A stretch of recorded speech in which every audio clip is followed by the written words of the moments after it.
Thank you for joining us for the 2-minute drills that are going to take about 2-3 minutes, Freddie. Let's go then. Previews and predictions for this week's huge games. I'm Aaron Talegian, joined by Fred Robledo, and in the back, James Escarcega. The whole introduction took 30 seconds. Yeah, the whole introduction took 30 seconds. So what's your 15. Anyways, okay, so we're talking about a big one, the one that everyone's had circled on the calendars all year in the Pacific League, Freddie. This is Muir going to Arcadia. Muir 6-2 overall, 3-2 in league. Arcadia sitting atop its perch, first place in the Pacific League, 6-2, 5-0. Yeah, Muir may have had that circle on its calendar, but what has happened, early in the league, losing to Crescenta Valley, the continued game that they lost just over the weekend, the one to Burbank, it was a heartbreaker. They had that game on Friday night. They had a lead. They couldn't sustain it. They lost that game. So now, hey, look, Muir in Division 9, same situation they were in a year ago, Aaron. They absolutely, if they want to make the playoffs, there's no bones about it. They have to beat Arcadia on Friday night. There's no way around it. You finish 4th in the Pacific League, you're probably not making the Division 9 playoffs. Am I right, James? That is correct. Yeah, and this is what happened to Muir last year. And look, they put themselves in this situation. This is a team having a great season. They are, what are they, 6-2 right now? 6-2, yeah. 6-2 right now, but the 2 league losses loom big. CV and Burbank.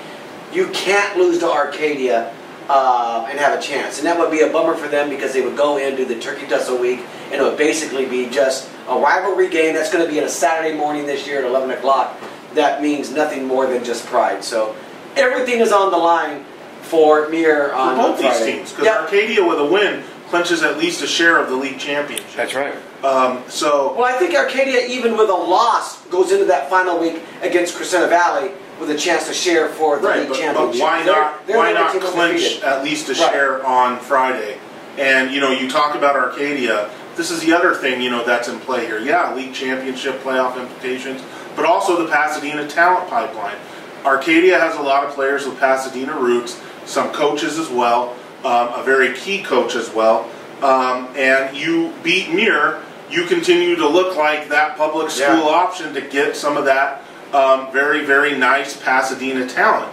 And this is going to be quite an interesting game for the players and the coaches because there's a lot of connections here to each other. So it's going to be an intense situation. Like Freddie said, Muir has missed in its 2 step-up games. The Charter Oak game at the beginning of the year when they won that game, it looked like such a monster and there was so much promise to this season. But Charter Oak 1-7. Yeah, Charter Oak has sputtered, and then Muir's 2 step-up games, like Freddie said, Crescenta Valley and Burbank, didn't go their way. This is the last, really, of the step-up games. They need this. Can they get it, Freddie? Will they get it? Here it is, Aaron. Here's my prediction. Arcadia, I have to admit, when they lost that game earlier in the year to Cathedral, and then they lost again to Hart, I think, I didn't realize, you have to look back and realize how big those step-up games were and what Arcadia is. At the beginning of the year, we thought Arcadia was one of the top 5 teams in the area, and they might just be that. When you look at what they routed Burbank, a team that beat Crescenta Valley.